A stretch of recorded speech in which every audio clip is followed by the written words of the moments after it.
다윗의 시입니다. 이 다윗의 시 중에 여러 가지 많은 종류들이 시리 있지만 오늘 이 본문은 특별히 하나님의 백성으로 사는 사람이 얼마나 복이 있는가를 우리에게 말씀해 주고 있는 그런 시편입니다. 15절에 있는 말씀을 보면 이란 백성은 복이 있나니 여호와를 자기 하나님으로 삼는 백성은 복이 있도다, 이렇게 결론을 맺고 있습니다. 이란 백성은 복이 있다 했는데 이란 백성이 어떤 백성을 이야기합니까? 여호와를 자기 하나님으로 삼는 백성, 이렇게 다윗은 이야기를 합니다. 이 말은 다른 말로 하면은 여호와를 나의 하나님으로 삼으면 내가 복이 있는 사람이 된다는 그런 말씀입니다. 우리가 하나님을 내가 잘 받아들였어요. 나의 하나님으로 그렇게 받아들이면 내가 복 있는 사람이 된다. 그러면서 다윗은 그 복이 어떤 복인지를 오늘 성경을 통해서 우리에게 말씀해 주고 있습니다. 12절에 있는 말씀, 첫 번째 다윗은 복을 이야기하면서 자녀의 복에 대해서 말을 하고 있습니다.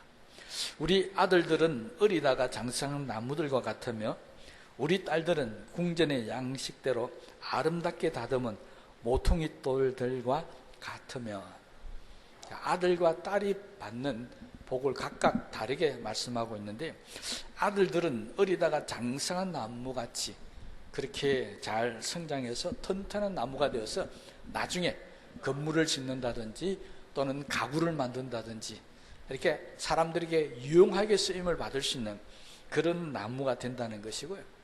딸들은 모퉁이 돌이 되는데 그냥 일반 집을 짓는 모퉁이 돌이 아니라 궁전의 양식대로 다듬은 모퉁이 돌, 그러니까 다른 표현을 하자면 일반 다른 모퉁이과는 다른 그런 아주 아름답게 그렇게 잘 다듬은 그런 돌로 표현을 하고 있습니다. 아들들은 쓰임이 많이 사람들이 될 것이고, 딸들은 사람들이 볼 때 너무 아름답게 그렇게 잘 성장한 그런 딸들이 될 것이다. 누가요? 여호와를 자기 하나님으로 삼는 사람이요. 오늘 이 자리에 모인 우리 모두들에게 우리의 자녀들이 이런 복을 받게 되기를 축복합니다. 두 번째 말한 복은 13절에 나옵니다. 우리 곳간에는 백곡이 가득하며 우리의 양은 들에서 천천과 만만으로 번성하며 내 소유가 풍성해지고 부족함이 없고 항상 차고 넘친다는 것입니다.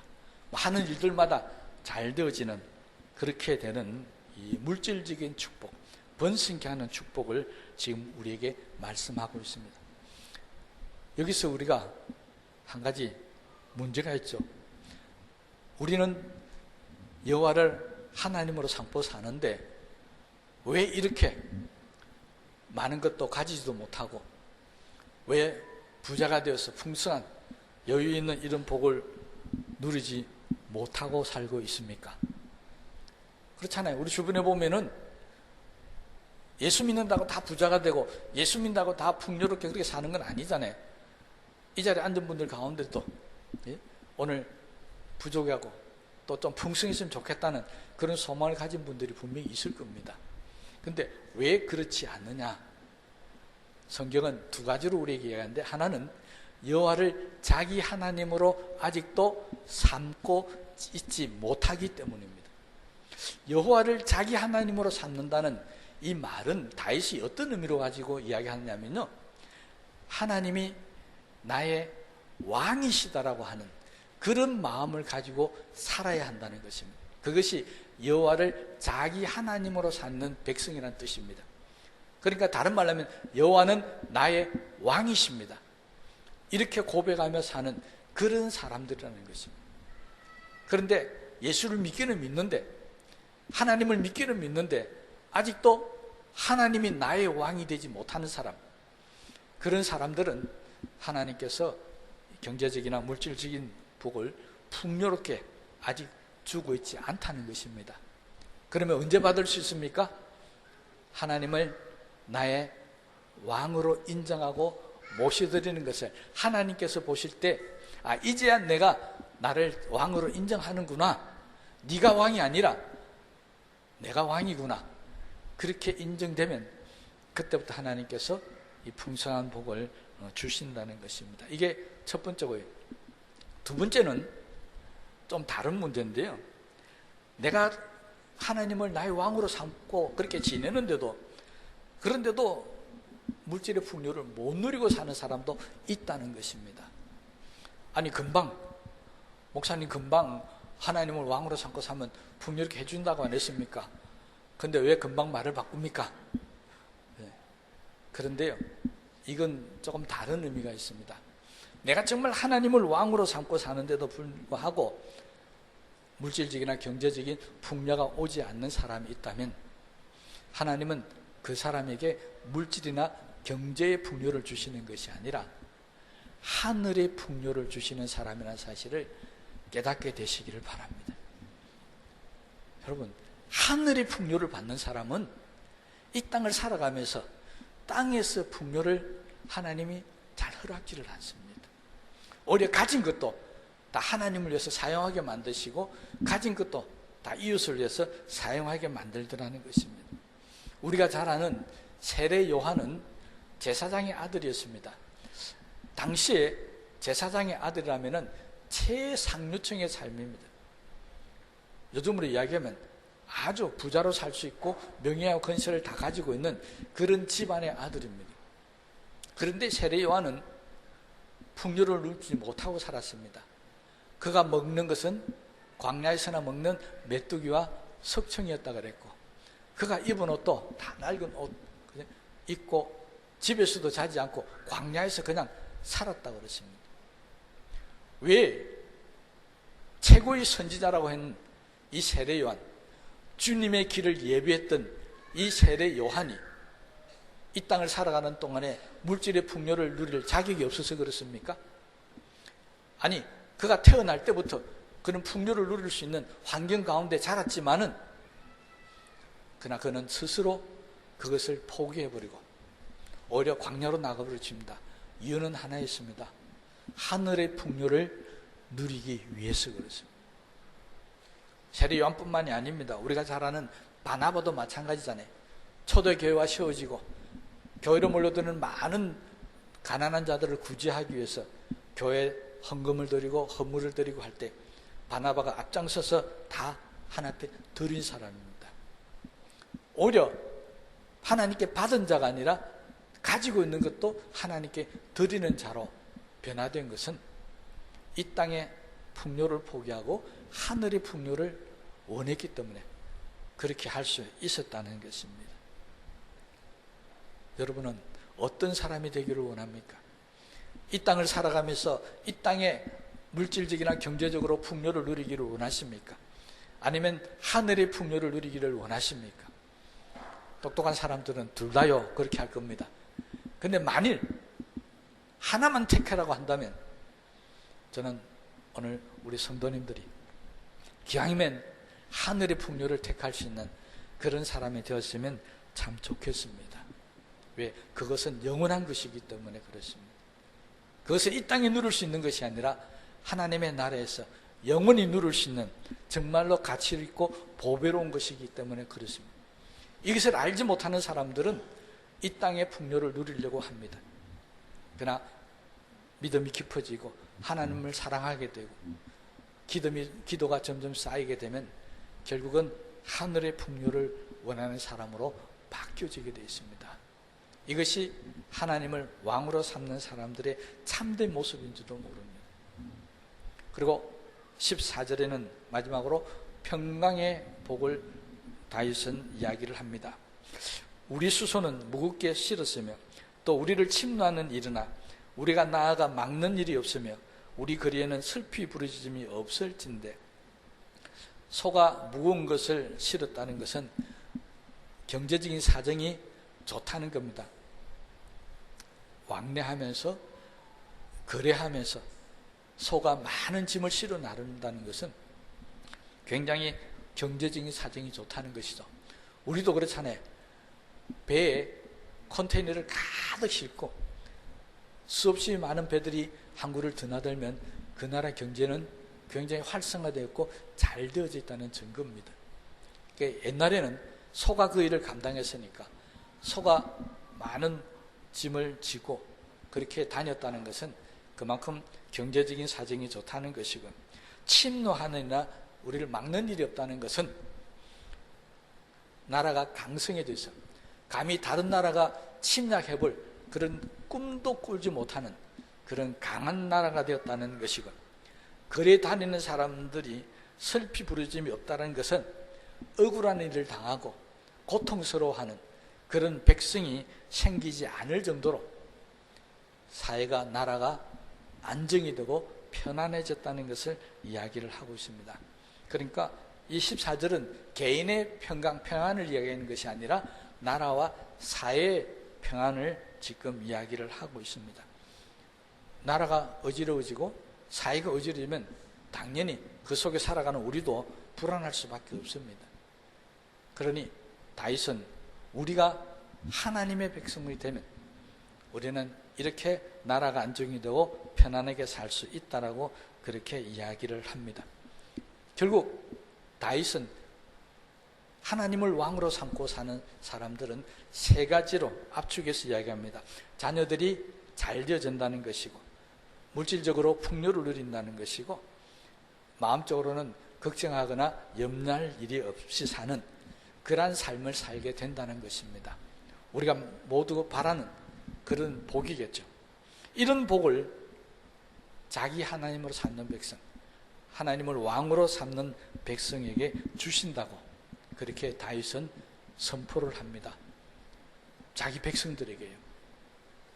이것은 다윗은 자신이 이스라엘의 왕이지만 자기가 이스라엘 백성들에게 왕으로 대접을 받는다든지 섬김을 받고 자기가 이스라엘 백성들을 권력으로 군림하겠다는 그런 뜻이 아니었다는 것입니다. 그러니까 쉽게 하면 이런 겁니다. 나를 왕으로 여길 것이 아니라 하나님을 왕으로 섬기라는 것입니다.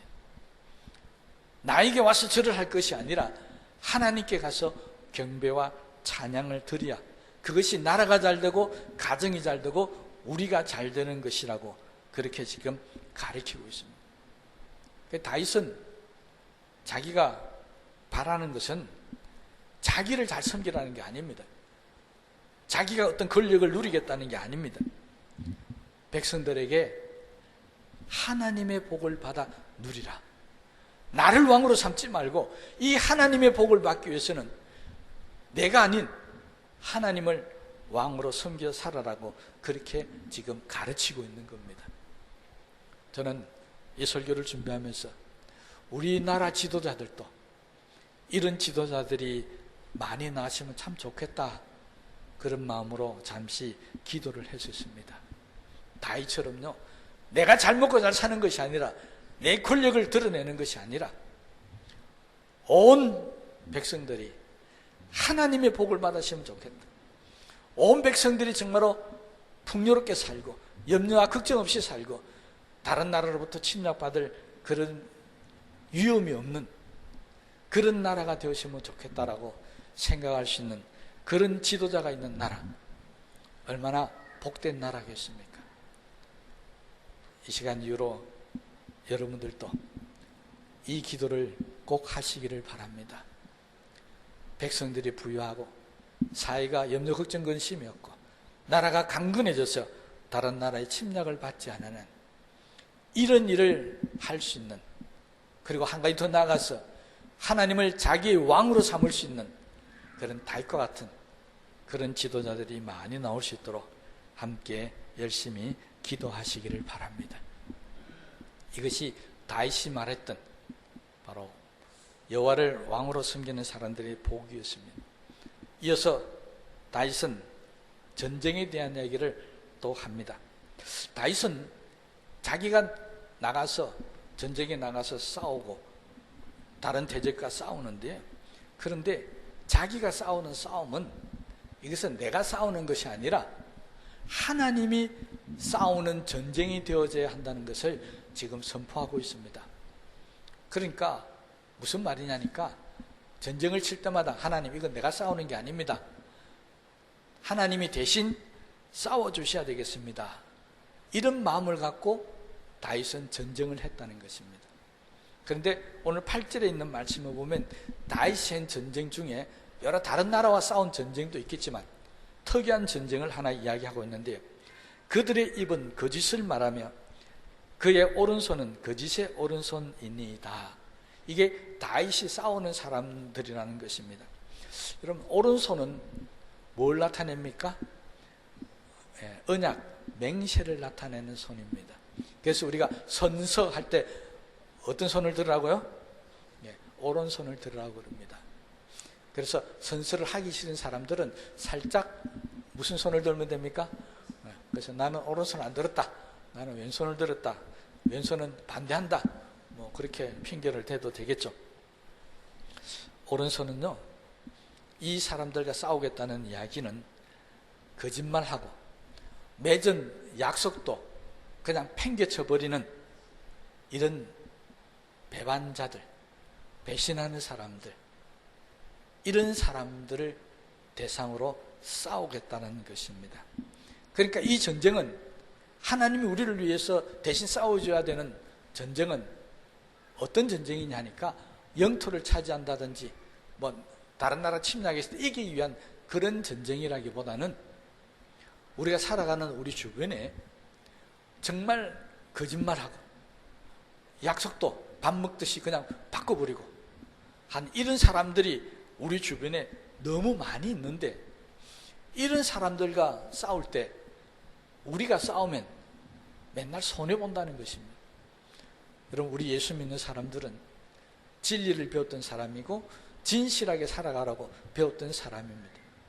그런데 다른 사람이 나한테 거짓을 행하고 다른 사람이 나에게 약속을 파기하고 그래서 나를 괴롭힌다 해서 나도 거짓말하고 나도 약속을 밥 먹듯이 파기해버리는 그런 사람이 되면 안 되지 않겠습니까? 그런데 그렇게 안 하다 보니까 싸우면 우리가 이깁니까? 집니까? 우리가 매일 치게 되어 있는 겁니다. 거짓말은 우리가 잘합니까? 거짓령에 사로잡힌 사람들이 잘하겠습니까? 우리는 성령, 진리의 영을 섬기고 진리의 영이 우리 가운데 함께 있는 사람들이니까 우리는 거짓말 잘 못합니다. 거짓말로 싸워 이기라면 그건 바보 같은 사람입니다. 우리는 진실, 진리로 싸워야 이길 수 있는 사람입니다. 그런데 우리가 싸워야 될 사람은 거짓말을 너무 잘합니다. 거짓령에 사로잡혀져 있습니다. 그것을 거짓으로 우리가 어떻게 이길 수 있겠습니까? 그래서 다윗은 그렇게 하지 말고, 우리도 거짓말 하려고 하지 말고, 우리도 악한 수를 부려 살려 하지 말고 하나님께 기도해서 하나님께서 우리를 대신해서 싸우게 하라는 것입니다. 그러면 누가 이겼습니까? 예? 초등학생들도 대답하는 대답입니다. 당연히 하나님이 이기시겠죠. 그런데 우리는 우리가 싸우려고 하기 때문에 마음에 상처받고 고통당하고 힘들어하는 겁니다. 어떻게 저 사람이 나에게 저렇게 거짓말 할 수 있는가? 어떻게 저 사람이 나에게 저렇게 뒤통수 칠 수 있는가? 그렇게 생각되신다면 지금부터는 기도하셔서 하나님, 나와 함께 하셔서 나를 대신해서 싸워주시는 은혜가 있게 해달라고 그렇게 기도하시면 되겠습니다. 다윗은 이스라엘 백성들에게 이것을 가르쳤습니다. 너희들이 싸우려고 하지 마라. 하나님 우리를 대신해서 싸워주셔야 한다. 하나님의 백성이 되라는 것입니다. 그러면 우리의 왕인 하나님께서 당연히 백성인 우리를 위해서 싸워주실 것이다. 그래서 여호와를 나의 하나님으로 삼는 사람들은 날마다 승리하는 그런 복도 있게 된다라고 우리에게 말씀해 주고 있습니다. 여기에서요, 우리가 한 가지 조심해야 할 것이 있습니다. 하나님이 나와 함께 하신다. 하나님 내 대신 싸워주신다. 그러니까 나는 어떻게 해야 됩니까? 기도만 하고 있으면 됩니까? 나는 가만히 있으면 됩니까? 성경을 보면 아니었습니다. 오늘 다윗은 이 시편 144편을 시작하면서 1절에 이렇게 이야기합니다. 나의 반석이신 여호와를 찬송하리로다. 그가 내 손을 가르쳐 싸우게 하시며 손가락을 가르쳐 전쟁하게 하시는 도다. 금방 뒤에는 뭐랬다고? 여호와께서 나를 대신해서 싸운다 했는데 그 싸우는 방법이 뭐냐 하니까 하나님께서 직접 다 없애버리는 게 아니고 하나님이 내 손에 싸우는 방법을 가르쳐 주시더라는 것입니다. 내 손에 감각을 가지도록 만들어 주시더라는 겁니다. 이 이야기는 옛날에 전쟁은 칼이나 활로 싸웠던 그런 전쟁이었습니다. 그러니까 손으로 하는 전쟁이겠죠. 손 기술을 잘 알아야 되고요. 활을 쏘기 위해서는 저는 활을 한 번도 쏘본 적이 없는데 이 손가락 감각이 굉장히 좋아야 한답니다. 그래야 적당한 힘을 갖고 놓아야만이 표적에 정확하게 맞출 수 있다는 것이죠. 다윗은 지금 자기가 싸우는 방법을 하나님께서 가르쳐 주셨다라고 이야기를 하고 있습니다. 그러니까 하나님이 나와 함께 하신다는 것은 무슨 의미냐니까요. 나는 손가락도 까짓도 안 하고 아무것도 안 하고 하나님이 다 싸워 승리하는 것이 아니라 나도 해야 할 일이 있는데 그것은 하나님이 가르쳐 주시는 것을 배워야 한다는 것입니다. 하나님이 말씀하시는 대로 순종해야 한다는 것입니다. 우리가 잘 아는 여리고 전투를 한번 봅시다. 다 알잖아요.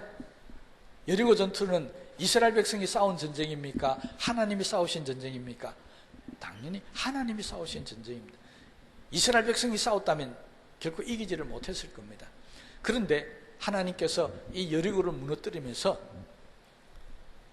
이스라엘 백성들에게 이렇게 요구합니다. 하루에 한 바퀴씩 성을 돌다가 마지막 날은 7바퀴를 돌고 그리고 나팔을 불고 고함을 치면 무너질 것이다. 하나님이 이스라엘 백성들은 가만히 있게 안 했습니다. 어떻게 했다고요? 하루에 한 바퀴씩 돌게 하셨습니다. 그걸 하니까 여리고가 무너졌다는 것은 그걸 하지 않으면 하나님이 가르쳐준 대로 하지 않으면 여리고는 무너지지 않았다는 것을 우리에게 이야기를 하고 있습니다. 그러니까요, 하나님이 나와 함께 하신다 할 때 하나님은 항상 그 전쟁에서 이길 방법을 나에게 가르쳐 주신다는 의미고 나는 그 가르쳐 주시는 방법대로 해야 한다는 것입니다. 그런데 하나님이 가르쳐 주셨음에도 불구하고 하지 않으면 전쟁에서는 결코 이길 수가 없다는 것입니다. 그래서 우리는 전쟁을 할 때 하나님으로부터 배워야 합니다. 어떻게 싸워야 하는지 또 어떻게 하면 이기는지 하나님께서 가르쳐 주시니까 배우고 훈련받고 그렇게 싸워야만이 전쟁에서 이길 수 있다는 것입니다. 다윗은 바로 자신이 그것을 경험했기 때문에 나도 하나님으로부터 싸우는 법을 배웠다라고 이야기를 하고 있습니다. 예수님도 이와 똑같은 말씀을 하신 것이 나옵니다. 마태복음 11장 29절에서 30절 말씀을 보면 이렇게 말씀하십니다. 나는 마음이 온유하고 겸손하니 나의 멍에를 메고 내게 배우라. 그러면 너희 마음이 쉼을 얻으리니 이는 내 멍에는 쉽고 내 짐은 가벼움이라 하시니라. 주님은 우리의 무거운 짐을 가볍게 하기 위해서 이 무거운 짐을 벗어버리기 위해서는 우리가 해야 할 일이 있는데 주님께 와서 배워야 한다라고 이야기를 하고 있습니다. 예수님은요, 우리가 하나님과 함께 하면서 늘 기도하고 있으면 우리에게 이런 사항은 어떻게 해야 해결될 수 있다라고 우리에게 가르쳐 주십니다. 그걸 배우라는 겁니다. 또 이런 사항이 다가오기 전에 우리는 이렇게 훈련을 받아야 된다. 그래서 훈련도 시키시는 겁니다. 여러분, 신앙이라고 했어요. 가만히 앉아서 기도만 한다고 되는 게 아닙니다. 우리는 분명히 말씀을 배워야 합니다. 우리는 여러 가지 연단과 어려움과 힘든 과정을 통해서 신앙생활을 하면서 우리가 어떻게 이겨나가는지를 훈련받아야 한다는 것입니다. 그래서 성경은 고난당하는 것이 내게 유익이라고 말씀하고 있습니다. 그 고난이 나를 강하게 만들고 그 고난이 어떻게 하면 하나님의 말씀대로 승리할 수 있는가를 우리에게 가르쳐주고 있습니다. 그러므로 오늘 이 시간 이후부터 우리도 이 땅과의 싸움, 거짓과의 싸움, 또 이 여러 가지 어려움과의 싸움에서 이기기 위해서 주님을 통해서 배우는 은혜가 있게 되시기를 주님의 이름으로 축복합니다. 배워야 이깁니다. 알아야 이깁니다. 가르침을 받아야 이긴다는 것입니다. 그런데 어리석은 사람들은 하나님의 말씀을 가르침을 받으려고 하지 않습니다. 하나님의 말씀하심에도 불구하고 그 말씀대로 듣지 않습니다. 그러다가 결국은 멸망의 길로 갈 수밖에 없다는 것입니다. 여러분, 소돔 고모라가 멸망당할 때 제일 안타까운 사람이 누군 줄 아십니까? 바로 롯의 아내입니다. 하나님은 그들에게 어떻게 하면 이 소돔 고모라가 멸망당할 때 죽지 않고 이 성에서 구원을 받을 수 있을까 가르쳐 주셨습니다. 근데 롯이 그렇게 잘 안 합니다. 그래서 하나님께서 강제로 옮기셨다고 그랬습니다.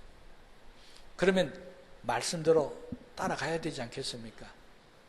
그런데 결정적인 말씀을 어깁니다. 절대로 뒤를 돌아보지 말라고 했음에도 불구하고 그의 아내는 돌아보다가 소금기둥이 되어서 죽고 맙니다. 얼마나 안타까운 일입니까? 그렇잖아요. 성 밖으로 나왔어요. 그냥 앞만 보고 가면 되는데 하나님의 금하신 말, 돌아보지 말라는 그 말을 결국 어겨버렸습니다. 말씀대로 안 했다는 겁니다. 왜 그랬을까요? 말씀을 따라 행하는 훈련이 안 돼 있어서 그렇습니다. 여러분들은요, 말씀에 순종하는 훈련을 잘 받으시기를 바랍니다. 그 말씀이 내가 이해가 안 되고 그 말씀이 내 뜻과는 달라도 그 말씀대로 순종하는 훈련이 되어 있는 사람은 아버지여 내 뜻대로 마옵시고 아버지의 원대로 되기를 원합니다라고 내 뜻을 굽혀서 따라가는 사람입니다. 이게 훈련받는 사람의 모습입니다. 그런데 훈련받지 못한 사람은 하나님의 말씀을 무시해버립니다. 돌아보지 말라 해도 돌아보고 죽어가는 어리석은 사람이 되고 만다는 것입니다. 여러분, 말씀을 지키는 것 쉬운 것 같지만 그렇지 않습니다. 하나님 말씀 따라간다는 게 얼마나 힘든지, 여러분 말씀을 지켜 사는 것이 얼마나 어려운지를 오래 신앙생활 하신 분들은 다 경험하셨을 겁니다. 그래서 우리는 오랜 기간 동안에 연단받고 훈련받고 배워가면서 우리 자신이 예수 그리스도의 장성한 분량까지 자라나가고 있는 중인 것입니다.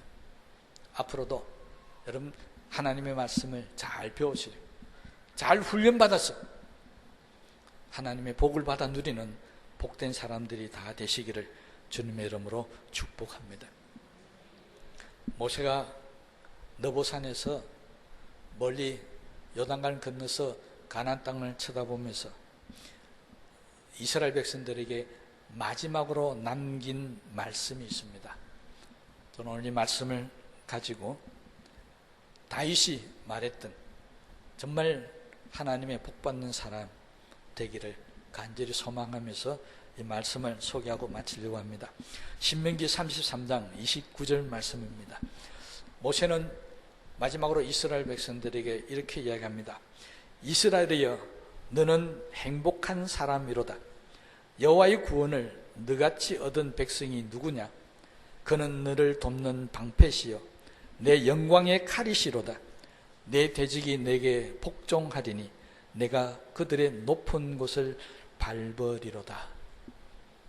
뭐 여러 가지 많은 이야기가 있는데요, 한마디로 간단하게 이야기하면 모세는 이스라엘 백성들에게 이렇게 선포한 겁니다. 너는 행복한 사람이로다.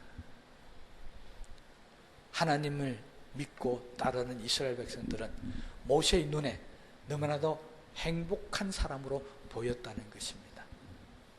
여러분, 여호와를 자기 하나님으로 삼는 사람은 복 있는 사람입니다. 여호와를 자기 하나님으로 삼는 사람은 행복한 사람입니다. 오늘 이 시간부터 정말 행복한 사람들이 다 되시기를 주님의 이름으로 축복합니다. 우리 말씀을 생각하시면서 기도하시겠습니다.